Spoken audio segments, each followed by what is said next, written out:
All right. Well, Catherine, thank you so much for joining us today. I really appreciate you being here. Sorry for the technical difficulties we had getting started, but um, we're working through them and I appreciate your patience. So, just to kind of start us off, I just want you to let our viewers and listeners know a little bit more about you and where you started really becoming interested in the Enneagram and a little bit about your story on the Tritype.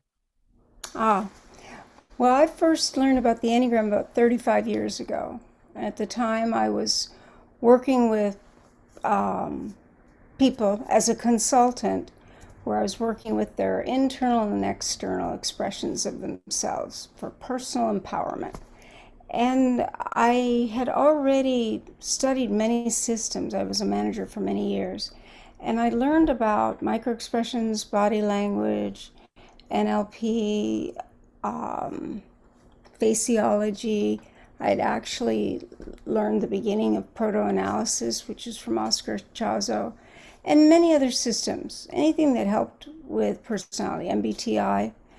And so when I found the Enneagram, I was just immediately interested because it was the first one that focused on not how we would go about doing something, but why we were doing it. And it was really life changing for me. I felt touched and transformed, and I then began to avidly study the Enneagram and do everything I possibly could to learn as much, but there weren't books yet. So I had to rely on notes from different people from 1971 on. And finding those notes was fairly easy in a way, but there wasn't anything fully disseminated. So around 1987, Don Riso came out with his book, and the following January, it was the end of 87 for Don Riso, and January for Helen Palmer, their books came out. And then it became much easier to understand more what they were thinking and with the nine types. And Helen's had the instincts, Don's did not, but they were both great books. And then I decided just to attend the Stanford conference in 1994. It was the first one we ever had, and it was amazing to be with all the different teachers and with the teachers that wrote the very first book in 1984, the White Book. And I just knew that I wanted to know everything I could about it. And I had been sort of hypothesizing things about the types just the way Don had. It took him 12 years to decide what he was going to say and do. And I really understood that that took a lot of focus, but I was more the type of personality to ask people. So I met many people as I was certifying with three different schools with Helen and David, Don and Russ, and Ted and Kathy. And then I had a wonderful opportunity to attend a longer intensive with Claudio Naranjo. After 24 years, he came back and he was teaching. It was great because we didn't have the original creators or authors. Everyone was trying to make sense of the Enneagram without the original information or the more depth on the more depth on the information. So it was really exciting, and I saw some errors, and he shared what errors were unfortunately went through the Catholic pipeline and around the world, and nothing flat. So, like integration, disintegration, it was misunderstood how to use it and apply it. So I wanted to know all about that, and so I started beginning my own research studies. And in the last 25 years, I've done 22. And every time I ask about the instincts, I asked about Tritype, and I guess you wanted me to say about that. In my learning process, I found that people were using 3 Enneagram types, not just one, and that they were in a stacking order of dominance. So you still have a lead type, but that you use all three centers. And if you know the Enneagram symbol that maps movement in the universe, that's the shape we usually use when we discuss the Enneagram. It's the law of 0, the law of 3, and the law of 7 coming together. And it means that 2 heart types and 2 head types don't have access to all 3 centers. And that just didn't make sense to me. And I saw that people in real time, real life, with qualitative interviews and with questionnaires, still used all 3 centers. And so I was really excited about that. And I was trying to talk to everyone about it, but no one knew what I was talking about. And I even had 3 certifications at that time, but it just wasn't common knowledge. But the really interesting piece is that later, about a year and a half later, I discovered that Echazo, the founder of the Enneagram of personality, 50 years ago, person who put the personality types with the symbol and talked about passions and fixations and all the things that we've come to know are Enneagram. And he later, after the original dissemination of the Enneagram, added Trifix, which was a type in each center.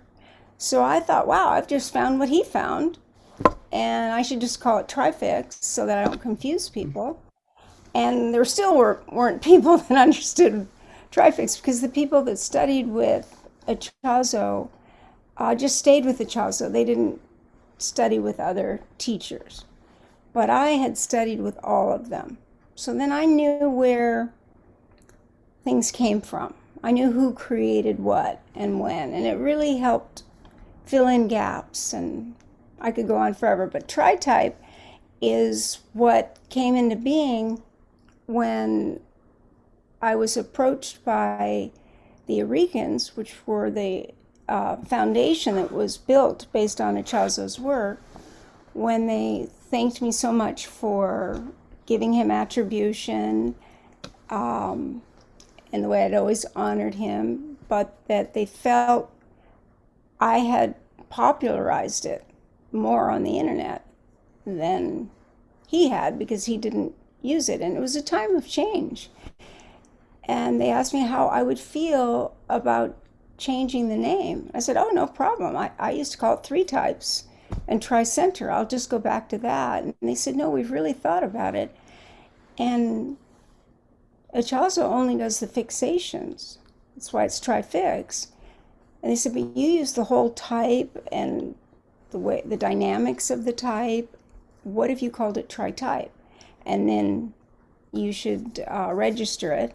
And then if I was going to surrender the name to them, which of course I did immediately, then they could trademark Trifix. So it all worked out beautifully. Mm-hmm. Because everything that had been written by me, but people thought it came from Echazo. But he was not writing. He was not disseminating that kind of information. So when we're talking about the Tritype, and I was thinking about this after our coaching session the other night, and it's something that I've been really curious about. Since we have a main type in each of the 3 centers, one is obviously our most predominant type, and then secondary and tertiary. So does that also mean that we deal with the wings of each of those original types? Yes, if something's true for the basic, any basic aspect of the Enneagram, it's always true for every other aspect of the Enneagram. So you have your type and 2 wings. You have 3 instincts. You have your type and 2 lines of connection.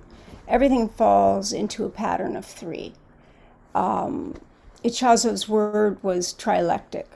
He coined that term to think in terms of the active force, the opposing force, and the neutralizing force. And in every case, if it's not a pattern of 3, it doesn't work with the Enneagram. Everything has to be able to be taken down to 3, multiples of 3. Now you are the developer of the Tritype, or one of them. So I'm sure you're going to have a I created Tritype. you're the okay. So you are the sole creator of the Tritype. For some reason, Right. I thought you and Echazo were No, part of the. he totally separate from one another. We started teaching the same principle. And see, that's what's beautiful about the Enneagram is people can come in and they'll see a pattern or they'll see something and they'll say, does anybody know about this? And a lot of times people will send them to me because I've done so much research on the subject. And someone else found it too. And it's very meaningful, like the Enneagram of process, going around the circle. I found that too. Then I went to Naranjo's training. He talked about it. So generally, if you study something long enough, you're going to see secondary patterns, tertiary patterns. And that's what happened. Is we both saw that all the types needed access to all three centers.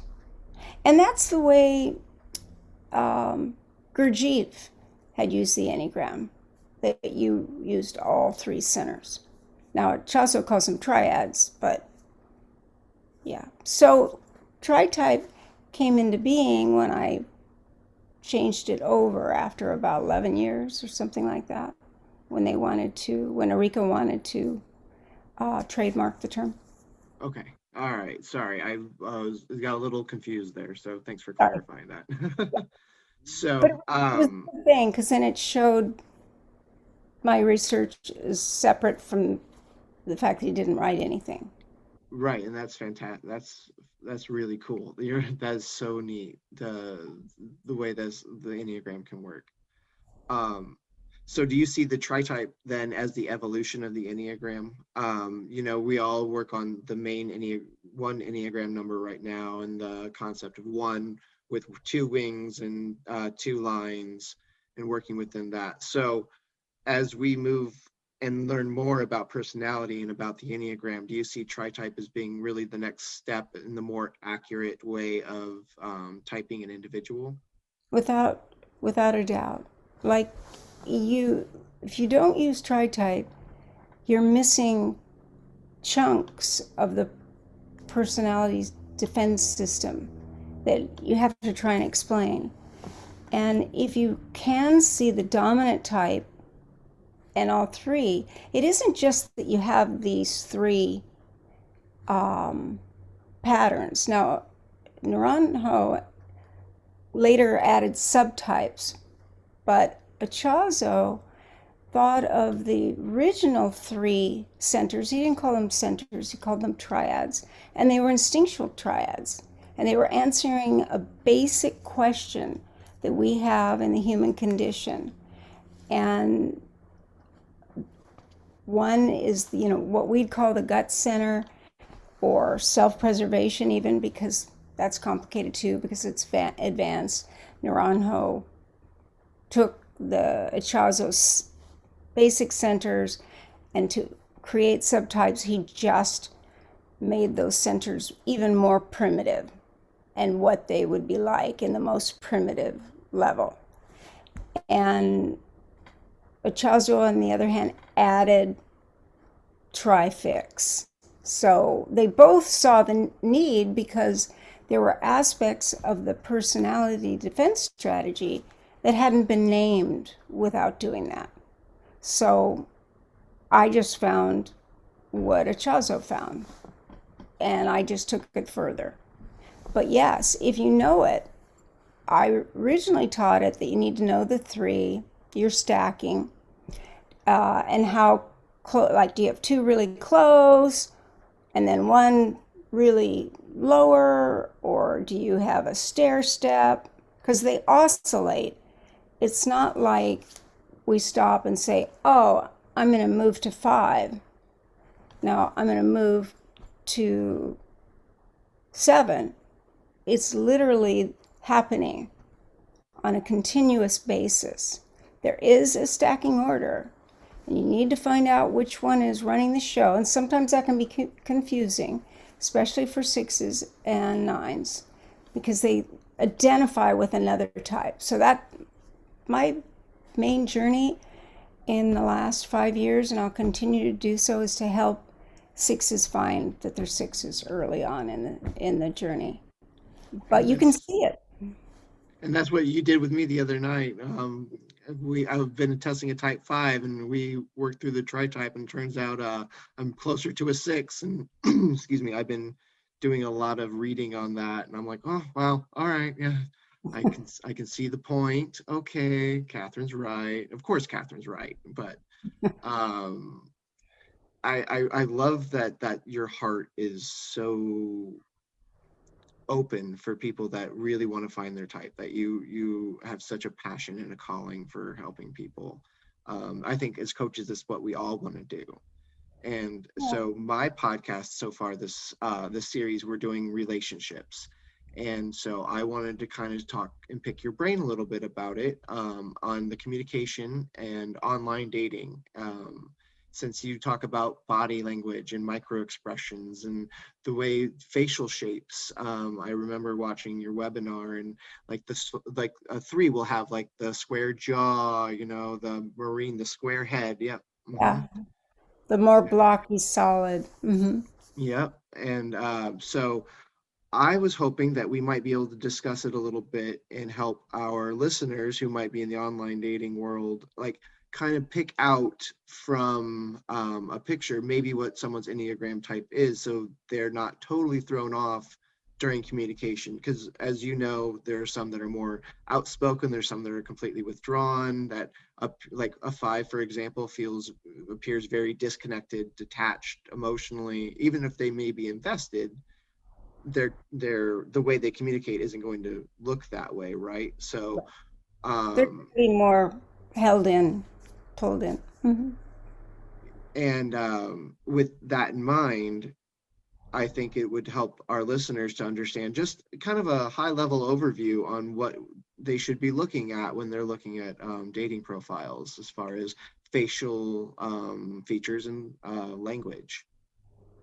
Well, it's fascinating to me because in probably the mid 90s, maybe earlier, I took what I learned about the word choices of the test. So, yeah, what I didn't mention is my first test was based on a course I'd taken on how to interview people and learn the most with the least amount of time, and a way in which people can't prepare unless they studied exactly what you do. But even then I would know because I created it. And when you've seen tens of thousands, they just, at least in my brain, they're cataloged in there.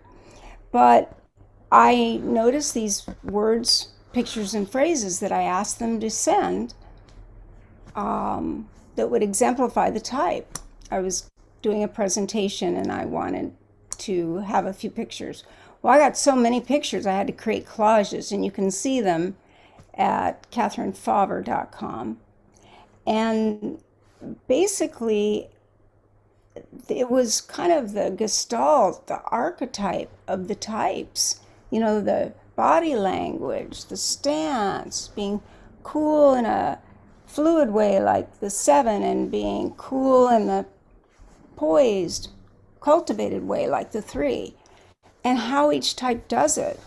And so, with the body language and the postures and the word choices and the attitudes and phrases, it was fascinating to me. So I decided to do a couple area codes for people that were dating sites. And it was a very well-known dating site. They interviewed me for an article. And I just got all the people that were in Chicago proper, and I could quickly see who was on the dating sites by the words. And it's predominantly social 6s more than anyone else. There are all types, but the way they will language their what do you call it when it's their page, their Profile. profile, is very important. And in the early 90s, people weren't paying others to write it for them. They were just doing it, out of their own innocence. And it was phenomenal. See, it's mostly socials, and they take pride in the fact that family is important to them. And for the social instinct, those of you who don't know, they are focused on the others in their lives that they see as part of their extended family. It could be biological family, it could be family of like-minded individuals. But there are one of three ways you run this more primal defense strategy, and it can be with people or being on your own, just taking care of your own stuff and having time away, and you can have a lot of that stuff, or you can say, like if you're a 5, I don't want that much stuff, it's too much to manage.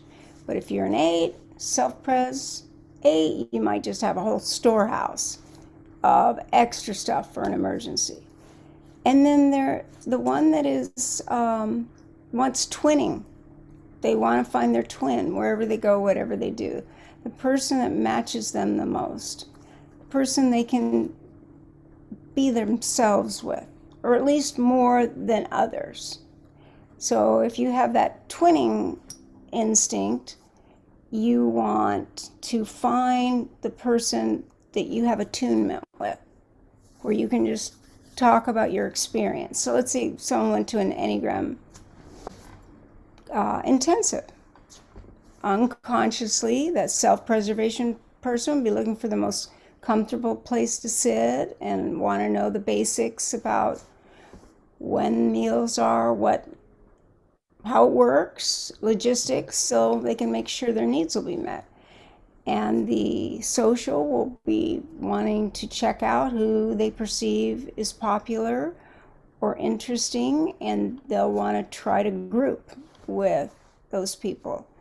And the sexuals that are the twinning energy, they're trying to find the one that's on the same wavelength. And it's all unconscious, and we're doing it wherever we go.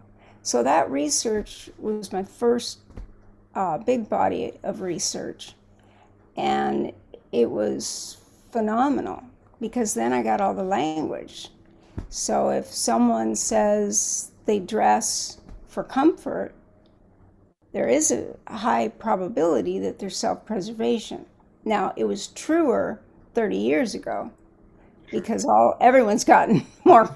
We're always in comfortable stuff now. We've just made, especially in 2020. I'm always in pajamas. I don't know about you, but yeah, I'm in soft hoodies, yeah.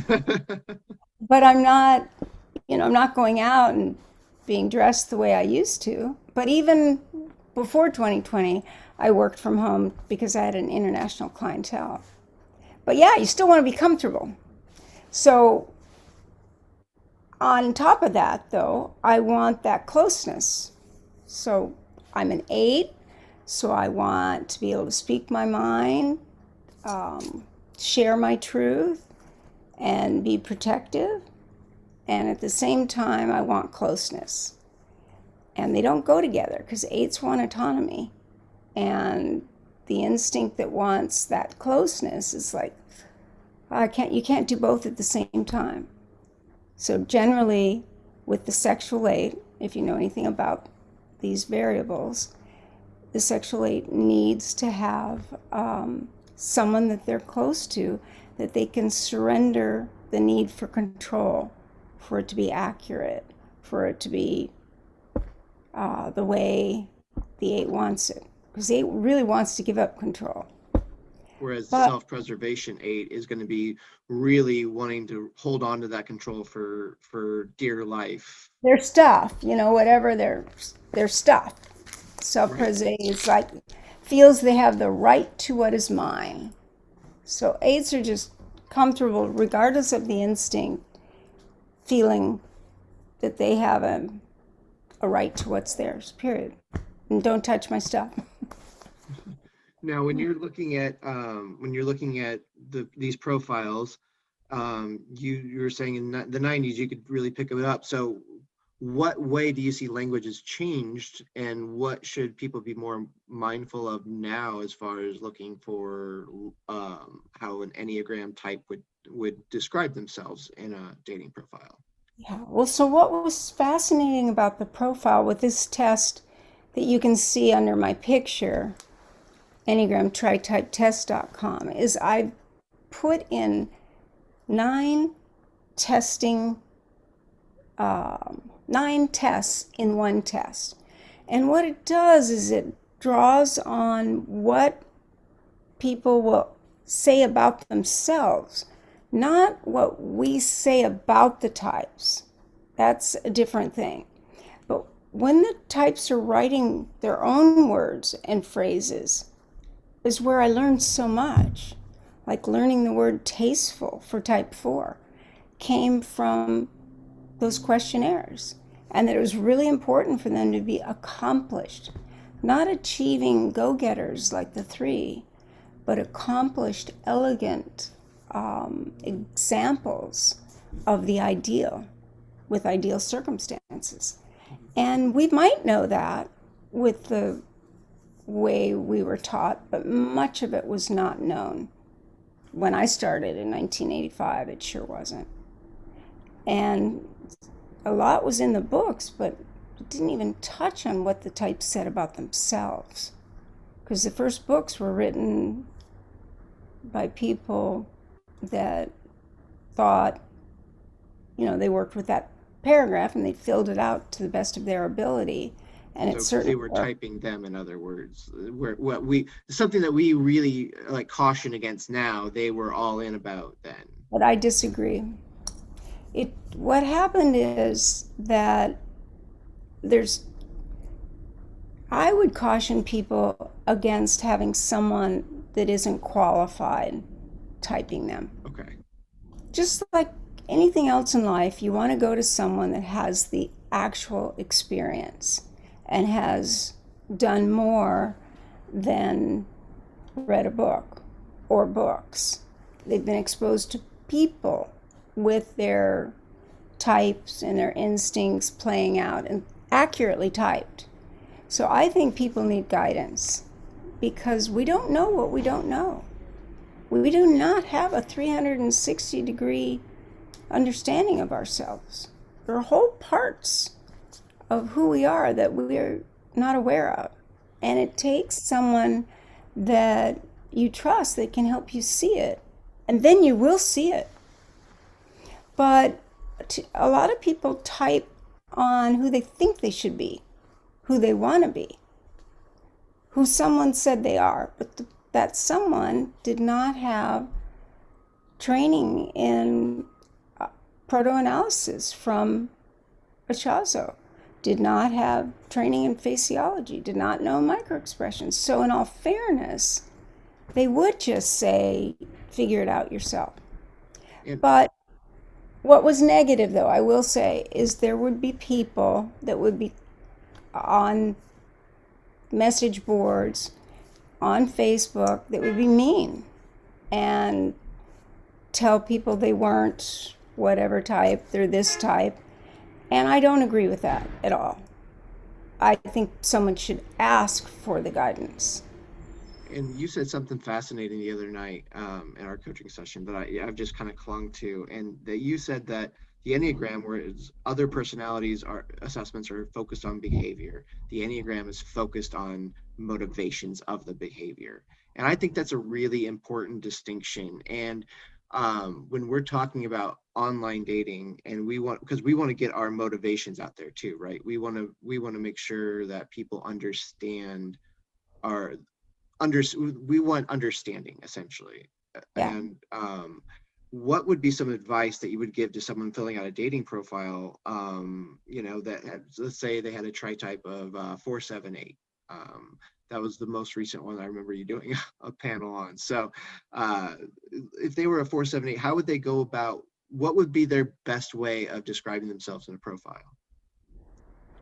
That they're creative, fun loving, compassionate, direct, to the point, adventurous, intellectual, and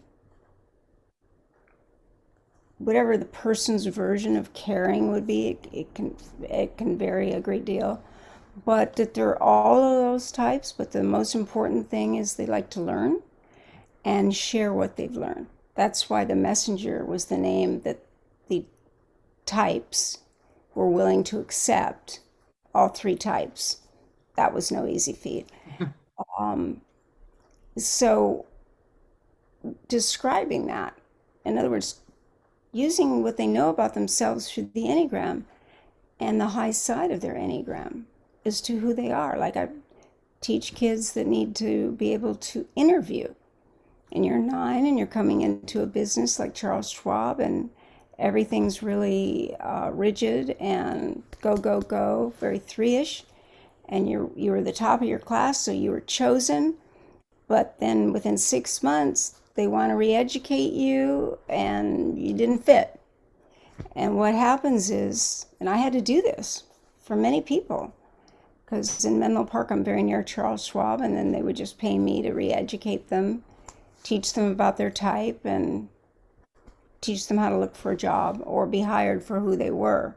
And I had to teach Charles Schwab, too, that every type can be intelligent. They're just going to do it in a different way. And so by teaching both sides of it, like, okay, the 9 can be laid back, but that doesn't mean they're lazy. It means that they're waiting, they're listening to everybody else, they're good listeners, and then when they're asked, they'll give their opinion. But otherwise, they'll just think it. And that's what seemed like they weren't doing their job. But actually, if they were asked, they had incredible feedback. So teaching the 9 to say it and teaching the business to know how to ask for it so you get the best out of each type is phenomenal. And so in the dating, you'd want to do the same thing. You want to not say you're a go-getter when you're someone that can be very kicked back and enjoy the simple things in life and the outdoors and whatever you like. But don't try to act like a 3 when you're not. I'm sorry. This is live, everyone. This is what's up, buddy? Okay, thank you. He's updating me on his video game progress. I'm glad he's doing well. Yeah. Anyway, so like you said, like you don't want to say you're a go-getter when you're a very laid-back person.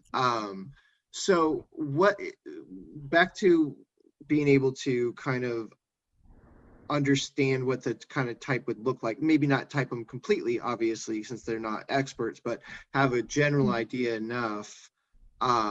What would be a good strategy then when you read that type to engage with that type? With any, so we'll go with the 4, 7, 8 again, for example. So a good way to engage with them. If I'm looking at a profile of a 478, I would want to ask them what are the things they like to do that they wouldn't ordinarily put on a dating site.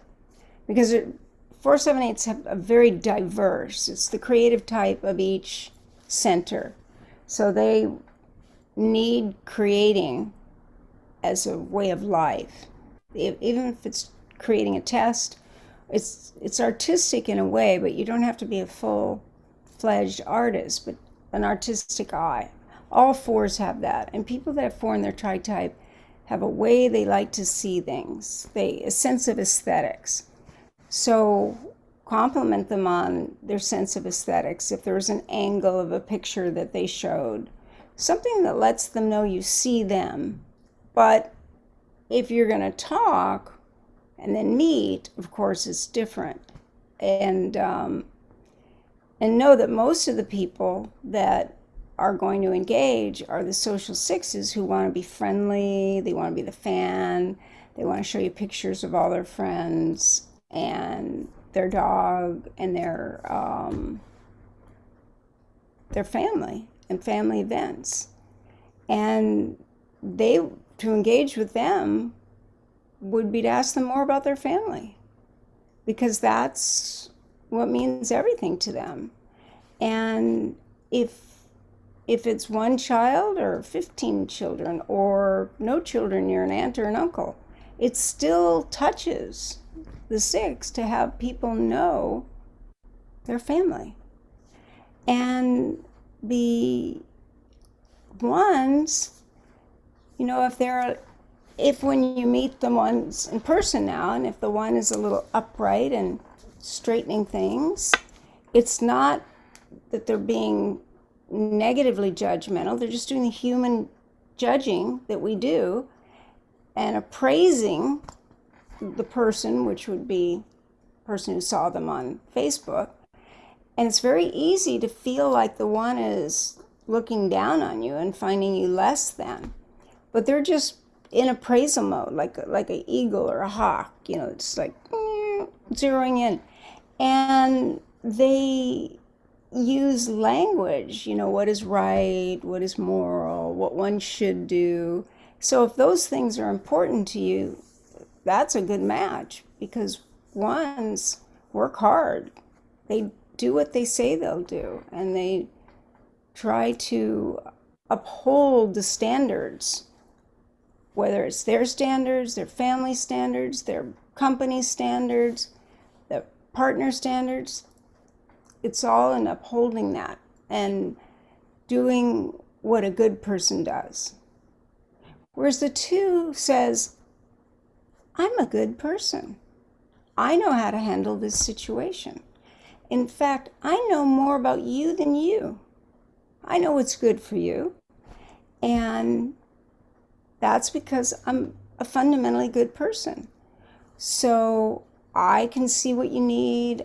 I can get what you need. I have an abundance of goodwill.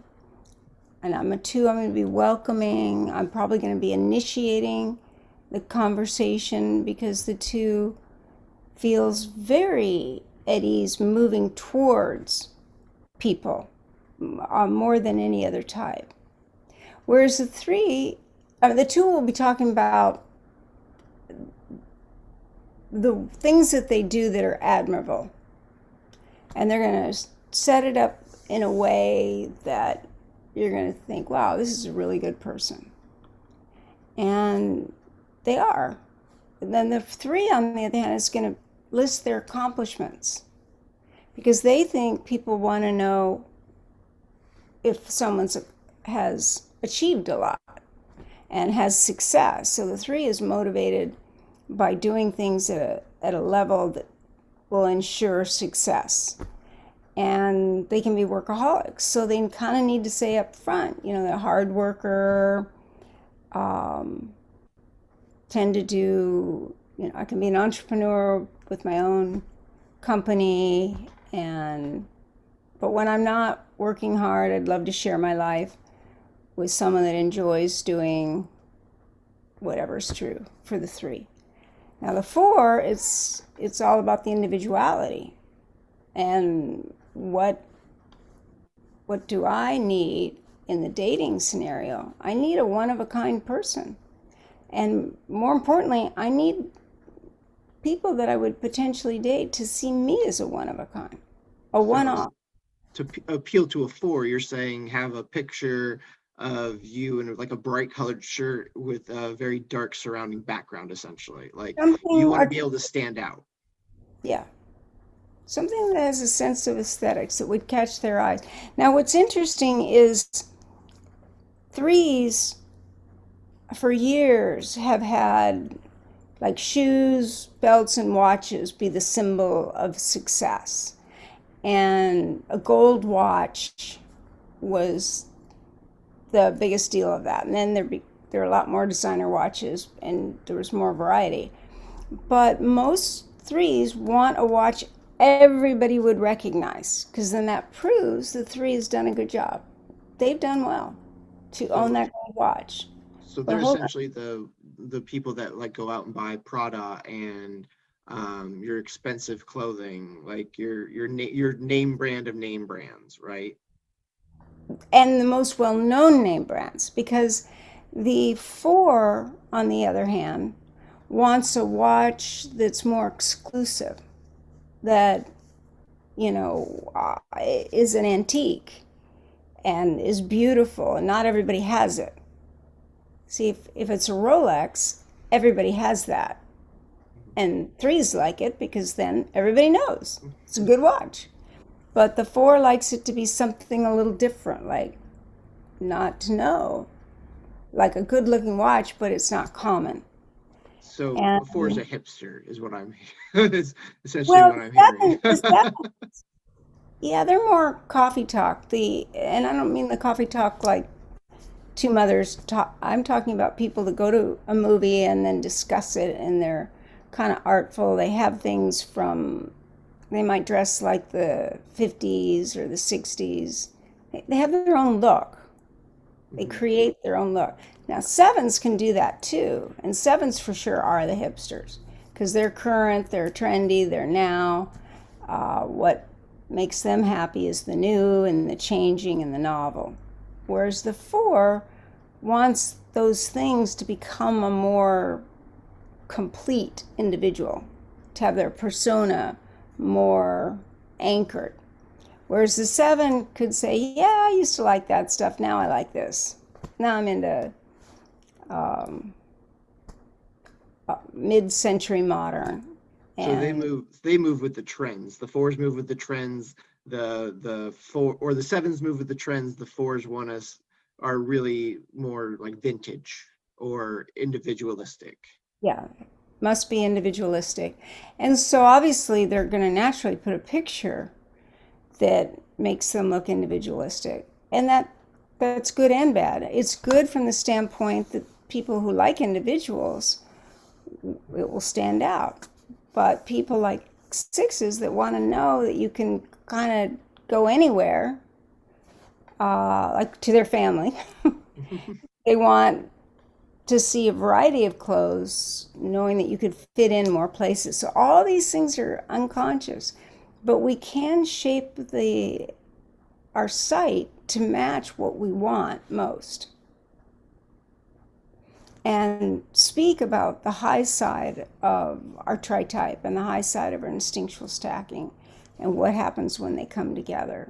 The subtype, where it's your instinctual type with your lead Enneagram type creates a type unto itself. And the same with the three types and the tritype. It creates a very specific point of view. So we all get to be individuals still. We're not just narrowed down to 9 people or 27 or 81. There are many variables all the way out. And what's so great about the Enneagram is you can look at it as a simple, meaningful tool, or you can study it for years and years and years and see more and more and more. And I've never been bored. In 35 years, never bored once. And Because I was always learning something new about right. people. And that's what I find so fascinating about the Enneagram is you said it very well, is that it can be very simplistic or it can be so complex that it can be I consider it an algorithm for personality, and how people conduct themselves and motivation and behavior. And um, I find it real fascinating that there's just endless amounts of things to still learn about something because it's only, you told me the other night, 50 years old. It's fairly young as far as personality psychology goes, correct? Yes. In other words, the symbol dates back to antiquity, and we can certainly find it with Pythagoras. And then we find another symbol that's nine pointed, because Enneagram just means nine pointed graph.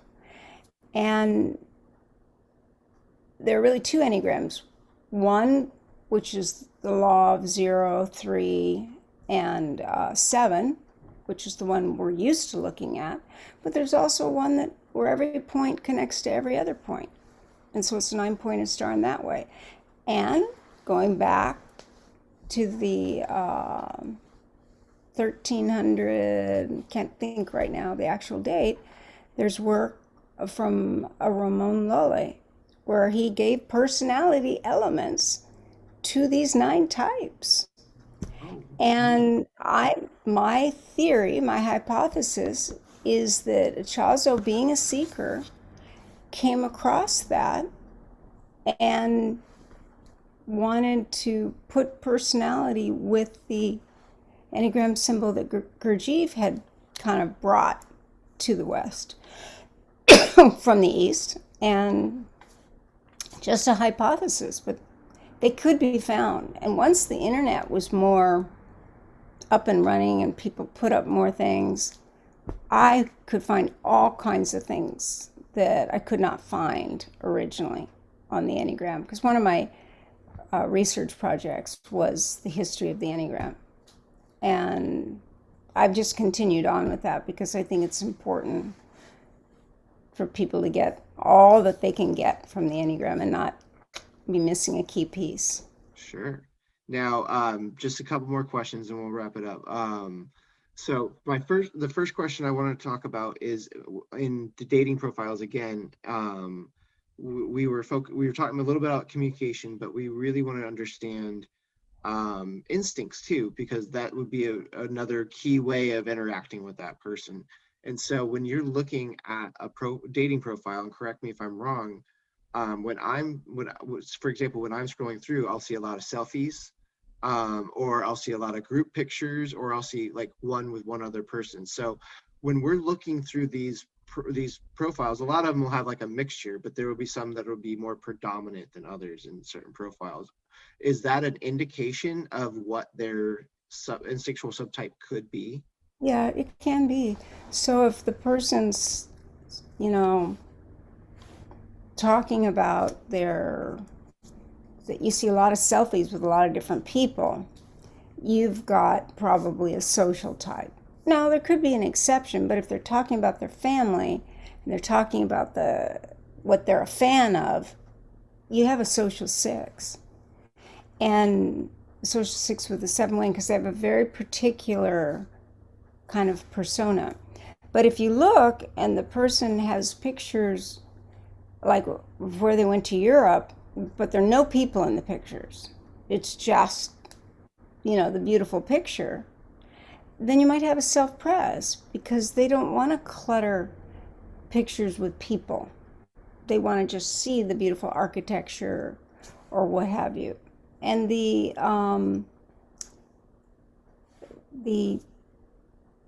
sexual, the twinning instinct, you'll see them with people very close.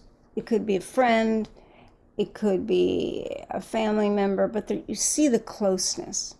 It's markedly close. And you might even have to say, oh, is this the girlfriend or a friend? Because if they're close to someone, they're close. I mean, they're seeking closeness. So it's like procreation of wanting to be close enough to influence that person. And it's just something you can see. And if they talk about wanting to do things with just the two of you rather than family, that's more commonly the sexual instinct as well. Cool. I just find it crazy that a lot of the stuff that we used to do in person, that we have to translate it now to online, because Yeah. we can do these processes really quick, right? In person, like the brain just it can process the language and the body language and how everyone acts quickly, and we can make that assessment in less than 3 seconds. Whereas now we have to really dig into what these pictures and the meaning of them and the way they carry themselves. And as someone who understands the spiritual nature of, of the universe, I wanted to talk to you a little bit about this because a friend of mine and I were talking. We believe that through cell phone dating, you can still pick up on a person's energy, and kind of their this a sense of them and who they are. like a feeling, like the energy literally radiates to you. Is that something that you've found, or is that something that No. are we kind of off on this? No, I think there are some people that really can read other people, and then there are those that can't. But it is something that can be taught, and we can learn it. Like, I wasn't just born reading micro expressions. I mean, we all are because we looked at our parents, we needed to know whether we felt safe.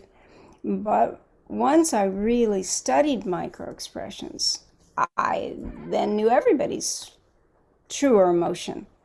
And we all disguise emotions. So we can learn. Yeah, we can learn if that person's open minded, if they're anxious. We won't know why they're doing what they're doing, but we will certainly see behaviors that could indicate certain things because people put into their dating site what they want people to see. So, also, what's not there is just as important as what is there. The negative Interesting. space is a full space like a black hole. It's not empty. So when we're looking at dating profiles, we shouldn't just be looking at how they talk. We should be looking at what they're not saying. Is that what I'm hearing? Yep. That's fantastic. Wow, that's a good tip. I wouldn't have, like, it sounds very common sense, but I never would have just kind of thought of that on my own. Well, it'll Uh, start, it shows up and you see patterns. So if too many things are highlighted about a category in a way, they light up. I like to do this, I like to travel. But do they really? Or do they like to travel once a year for a weekend? You know, that could be very different than someone who wants to travel every weekend. And so we can see it by what they don't say. There aren't pictures supporting them traveling everywhere. Or they say they like to cook, but they don't have pictures of them cooking. It's like, do they really like to cook? or they It, just kind of like to cook. Yeah. yeah, yeah, once in a while. That's very, very different. And we can, since we do have Zoom now, and we can kind of get to know people this way. Sorry, my fan just went on. You're okay. Can you hear it? Is it? Yeah. Mhm. I have to cool it off a little. So there's a lot we can do like this. We can see their expressions. Do they light up when you're talking about something that's important to you? Do they ask you questions about that? We're going to be in a more enjoyable relationship if the other person's interested and leans forward in the things that we find interesting. So there's a whole lot we can do. What we can't get is that 3D perspective. We have to take the risk and go meet them. So that, thank you so much. I mean, this has all been great information, and I love the fact that you got to join us. So there's just one thing I'd like to do, for those who are going to be able to watch the video rather than the podcast as we wrap up, since we don't have a Q&A today. I was hoping that you might be able to give our viewers a demonstration of picking up on body language and micro expression by picking me apart a little bit. I know you and I have already done it, so you're not going to surprise me with anything, but I just kind of want them to kind of see how it's done.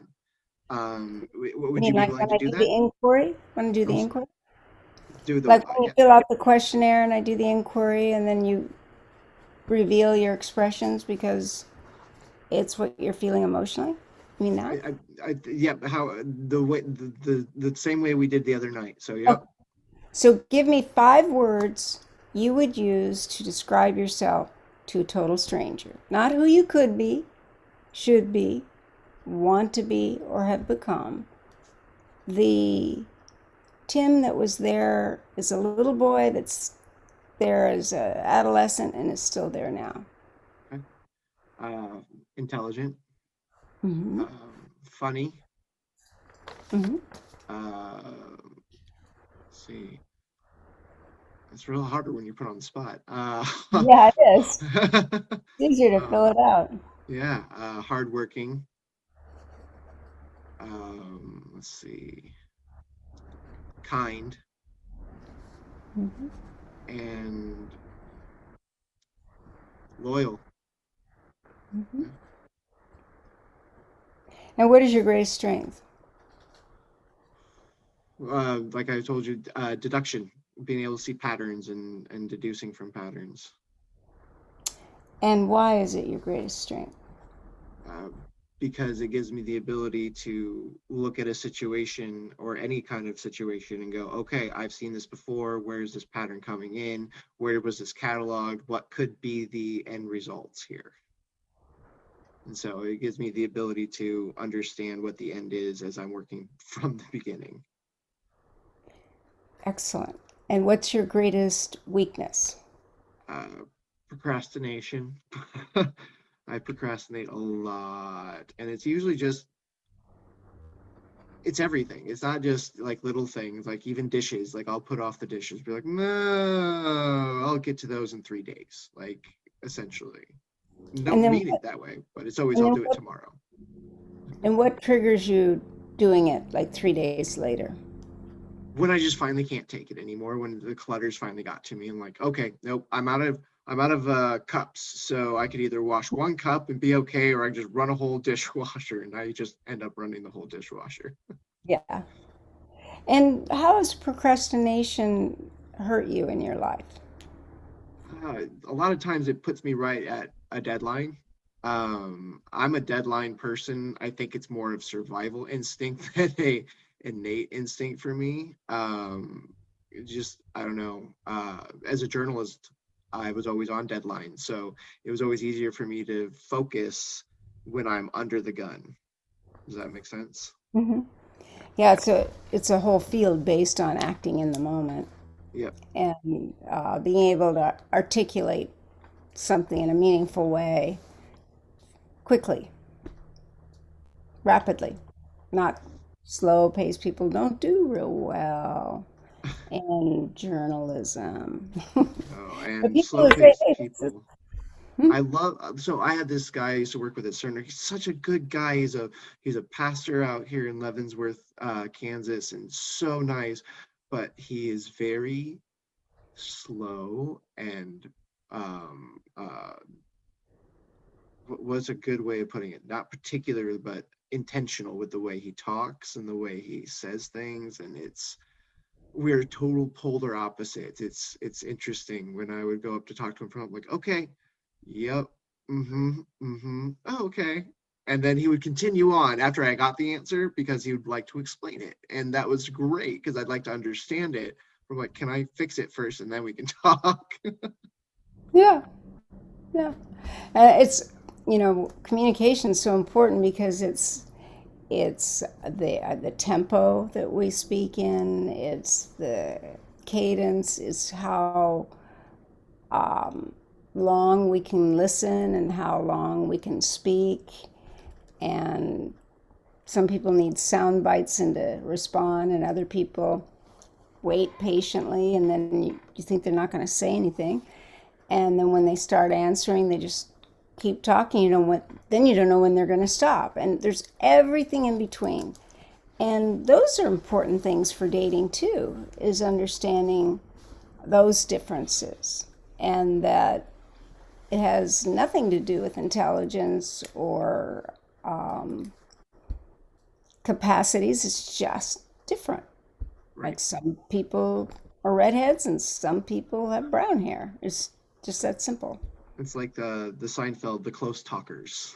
Yeah, yeah. Yes, Seinfeld always had some funny stuff. So now, then I always ask, like, what's your definition of kind?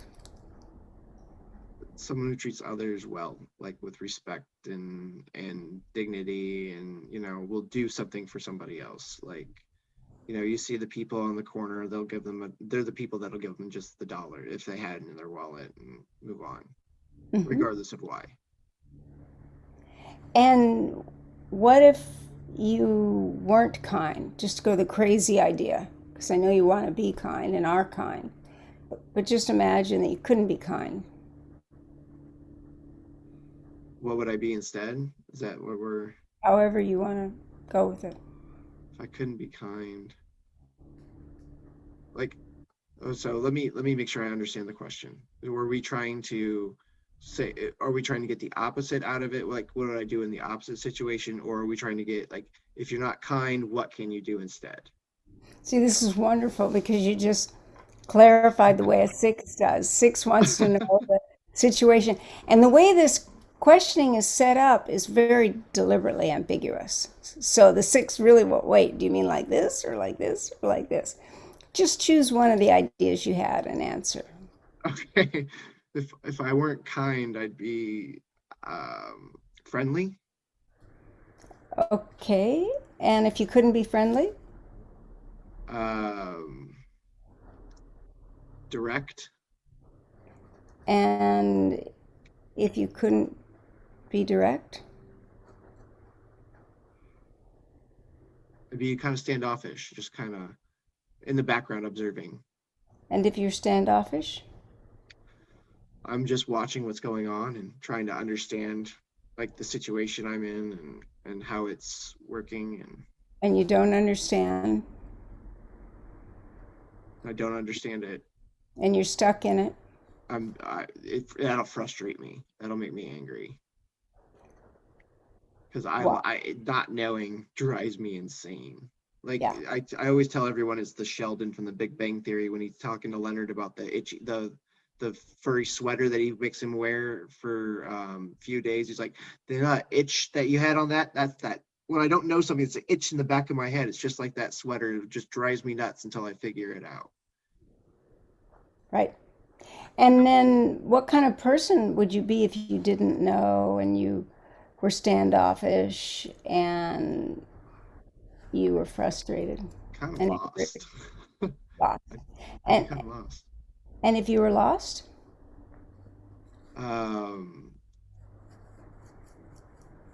wow, you just made your point. I would have to go talk to other people and kind of figure out where I'm at and who I'm at, and yep. yeah, yeah. I So wouldn't. so it reveals the defense strategy because whatever we do really well, and being a kind person is an attribute. It's something that we would take pride in, that we do well. But if it's taken away from us and it's a strategy we can't use, then what's underneath that is a way in which we didn't know what to do. We weren't understood. We weren't appreciated. We weren't thought of as a person with some kind of merit that was some sort of value that was worthy of relationship or attention, because that starts so young, trying to earn the right to be considered. So if we take that away and you have the ego do that, the superego says, "Oh no, I'll do this. I'll be direct." Then I'll be. But if I keep going, then the superego doesn't know what to do, and it starts revealing what your other egos think, and your other egos are not too happy about that. And the lead ego is going to go get the information the way it needs to And feel for a safe. six, that's asking other people for safety and security. Yep. Oh wow, that's really cool. Thank you, Catherine. Like, thanks for Okay. the demonstration, and thank you for your time. I really appreciate it. For everyone that wants to learn more from Catherine, you can go to katherinefauvre.com. It's Fauvre and Catherine with a K. So, do you have any last words? That was a very aggressive way of saying that. Do you have any final thoughts for my podcast audience? No, I just, if you take the test, it's my latest test, still in beta for me because I just have decided I want to put everything in there to help people that have trouble typing get their type. So even if you've been typed a certain way for many years, if you get special notices when you take the test, really pay attention to it because it's been programmed to detect patterns that the types use. And even if you come out with a different answer, if you have notices, pay attention to what it's saying. And it's not wrong. It's better than anything I've done before because I never paid someone to program in all those special features. Awesome. All right, Catherine. Well, thanks for joining us today. Yeah. You guys have a great afternoon, and we'll talk to you all next week as we continue our series in relationships and where we pick up where we left off from when I had COVID, and we'll get back to talking about the two and the communication style of the two. All right, Catherine. Thank you so much. You guys have a great afternoon. Bye. Bye bye.